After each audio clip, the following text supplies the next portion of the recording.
Bienvenue mes amis, nous avons arrivé à traiter le chapitre numéro 3 qui est la conception du système. Donc ce chapitre a pour objectif de présenter la solution conceptuelle proposée par l'étudiant. En d'autres termes, ce chapitre devrait répondre à la question comment faire. Donc, comme plan, on commence bien sûr par une introduction. Dans ce chapitre, l'étudiant doit modéliser son application d'un point de vue statique et dynamique. Pour la modélisation dynamique, les diagrammes de séquence, les diagrammes de collaboration et les diagrammes d'état doivent être figurés. Pour modéliser l'aspect statique, les diagrammes de classe et les diagrammes de déploiement doivent être présentés à la fin de ce chapitre.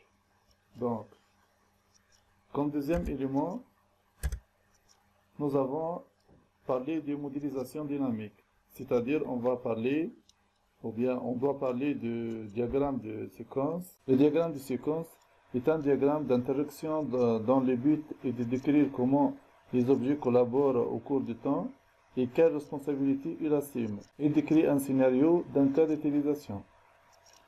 Pour la suite, nous avons le diagramme de collaboration. Donc, le diagramme de collaboration montre les interactions entre les objets, c'est-à-dire les instances de classe et acteurs. En outre, il permet de représenter le contexte d'une interaction, car on peut y préciser les états des objets qui interagissent. Remarque, le diagramme de séquence privilégie l'aspect temporel, c'est-à-dire le cycle de vie des objets. Par contre, le diagramme de collaboration privilégie l'aspect spatial, c'est-à-dire objets et liens entre eux. Par la suite, nous avons le diagramme d'état. Par la suite, le diagramme d'état transition. Les diagrammes d'état transition DML décrivent le comportement interne d'un objet à l'aide d'un automate à état fini et ils présentent les séquences possibles d'état et d'action qu'une instance de classe peut traiter au cours de son cycle de vie en réaction à des événements discrets comme les types de signaux, des invocations de méthodes. Par la suite, nous avons les diagrammes d'activité. Les diagrammes d'activité permettent de mettre l'accent sur les traitements. Ils sont donc particulièrement adaptés à la modélisation du cheminement, du flux de contrôle et du flux de données. Ils permettent ainsi de représenter graphiquement le comportement des méthodes ou le déroulement d'un cas d'utilisation.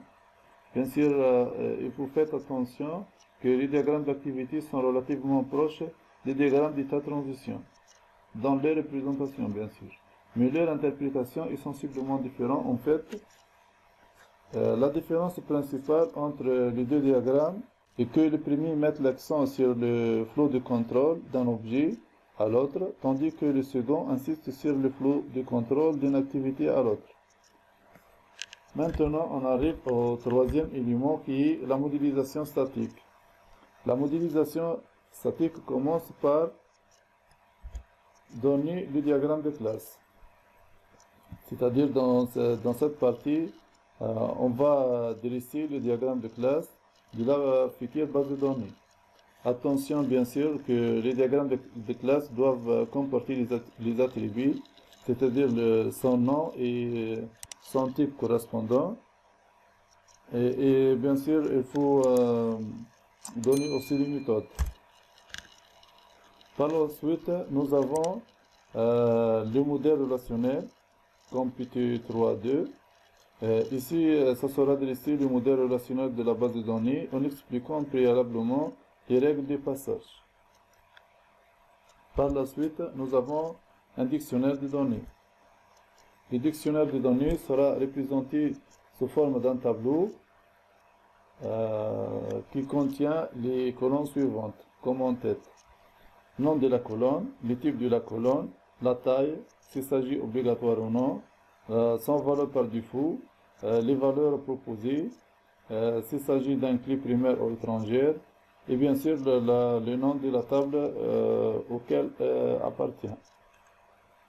Par la suite, il faut parler aussi de l'architecture de l'application.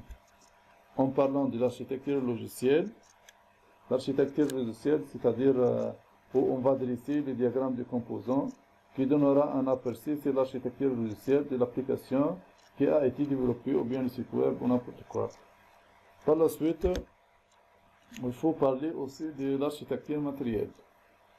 Donc dans cette partie, on doit dresser le diagramme de déploiement qui donnera un aperçu sur l'architecture matérielle de l'application qui a été développée. Donc, deux consignes. Les ressources matérielles sont représentées sous forme de nœuds et les nœuds sont connectés entre eux à l'aide du support de communication. Donc, et on finit bien sûr avec une conclusion. Donc, la conclusion donnera un résumé sur ce qui a été présenté dans ce chapitre. Donc, je prends comme d'habitude un exemple. Le chapitre 3 d'un rapport intitulé Bibliothèque virtuelle. Donc, on ouvre le document Word. Voilà. Donc, comme vous voyez, on commence par une introduction. Par la suite, on passe à la conception détaillée du site. C'est-à-dire, on va parler de partie, la première partie, c'est la vue dynamique, ou bien comme on a dit, qu'on appelle modélisation dynamique. Ici, elle a parlé un peu des diagrammes, comme une petite introduction. Par la suite, elle a donné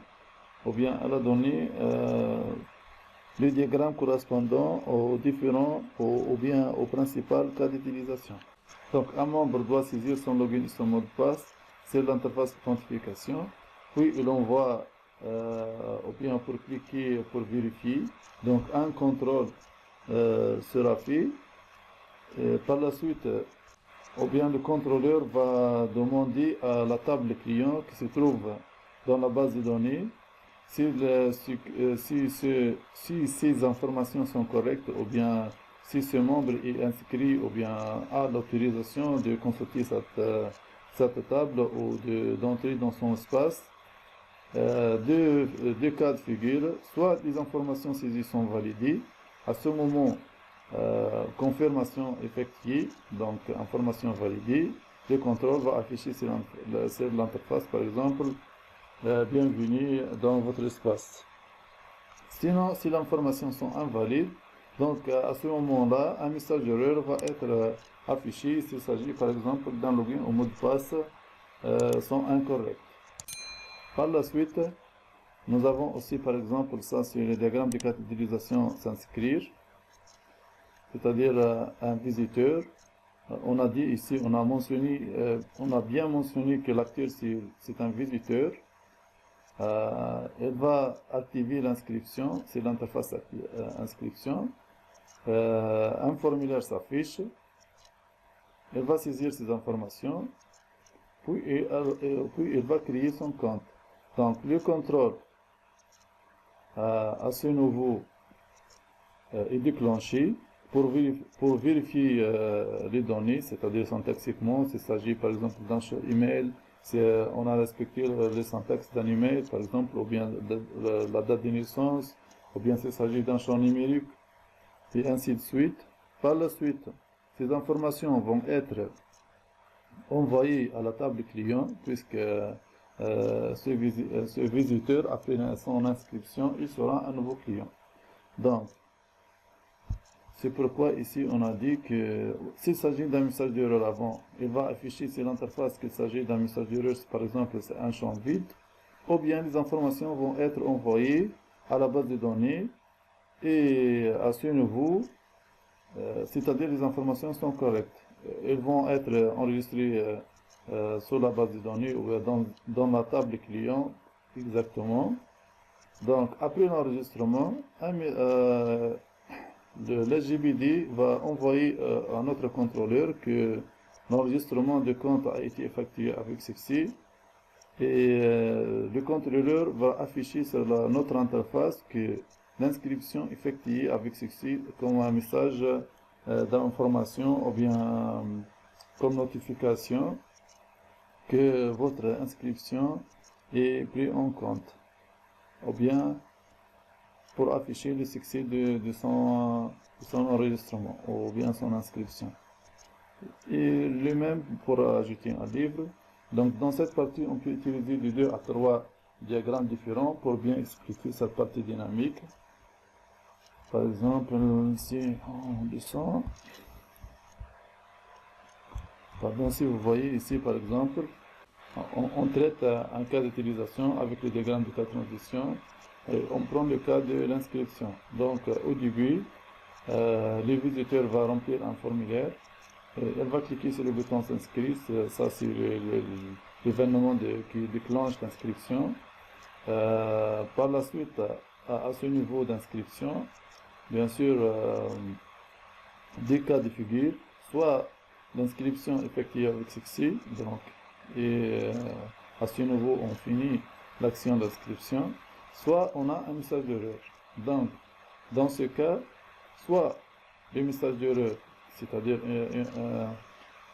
s'il s'agit de deux erreurs syntaxiquement, on va les corriger, on va les refaire de nouveau l'inscription.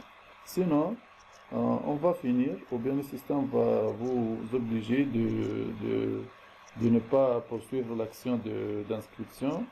Et à ce niveau, on va finir l'action d'inscription. Ici, par exemple, si on veut chercher un livre avec les diagrammes d'activité, on commence par saisir ses coordonnées, comme ISBN, son auteur, ou bien vous avez plusieurs critères.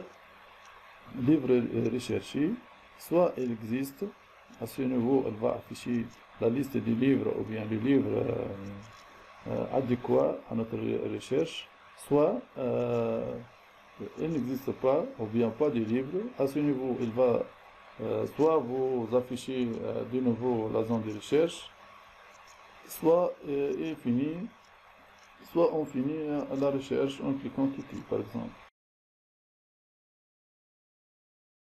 Par la suite, on arrive au troisième élément qui est la modélisation statique. Donc ici, c'est une introduction en modélisation statique. On commence bien sûr par le diagramme de classe. Comme vous voyez, chaque classe contient son nom, les attributs, les types correspondants et les méthodes. Par la suite, on a le dictionnaire des données, c'est-à-dire on explique chaque classe de manière détaillée. Par exemple, l'entité, son nom, c'est-à-dire les différents attributs. Ici, on a s'il s'agit d'une abréviation, on donne le nom complet, par la suite les types, et enfin la taille. Par la suite, on a le schéma de la base de données relationnelle correspondant à ce diagramme de classe. Et on a expliqué comment arriver à réussir ou bien à trouver ces relations, les règles à suivre, c'est-à-dire. Et on finit bien sûr, avant la conclusion, avec le diagramme de déploiement. Ça, c'est le diagramme de déploiement, correspond à notre site bibliothèque virtuelle ou bien bibliothèque numérique. Ici, par exemple, on a le navigateur. C'est l'espace d'accès pour un membre ou bien un visiteur. Donc, le navigateur, si on dit un navigateur, donc on va consulter le serveur web, qui est dans notre cas Apache, géré par un administrateur.